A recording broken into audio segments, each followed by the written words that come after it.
पिंपरी चिंचवडमध्ये दादांनी अनेक भ्रष्टाचाराचे आरोप लावलेत. इथला विकास कोणी केला, ब्रिज अंडरपास कोणी केले, अशी भावनिक साथ घालून त्यांनी लोकांना कामाची आठवण करून दिली. दादांची टॅगलाईन स्ट्रॅटजी सोपी होती. ते अनेक सभेत असं बोलले की केंद्रातनं निधी येतोय, राज्य सरकार मदत करतंय, पण इथले स्थानिक नेते विकास होऊ देत नाहीये. आता वेळ आली आहे स्थानिक कारभारी बदलायची. या सोप्या मेसेजमुळं सत्तेत असूनही भाजपच्या विरोधी वातावरण तयार करण्यात त्यांना यश आलंय. तरी तर कुठल्याही नेत्याला पुढं न करता त्यांनी स्वतः अनेक सभा घेतल्या. पण हा करिश्मा फार काळ चालेल असं वाटत नाही, कारण इथं बीजेपीचे दोन धुरंधर आहेत, महेश लांडगे आणि शंकर जगताप. यांच्या रूपानं मोठं आव्हान राष्ट्रवादीसमोर उभं आहे.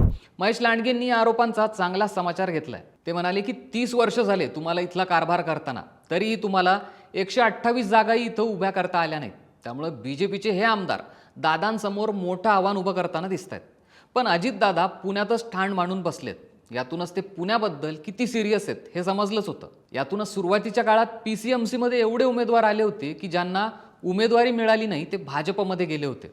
त्यांची एक यादी तुम्ही इथं पाहूच शकता. त्यामुळे दादांना इथं चेहरा जरी नसला तरी स्थानिक पातळीवरील मातब्बर नेते हे त्यांच्याकडे असं दिसतंय.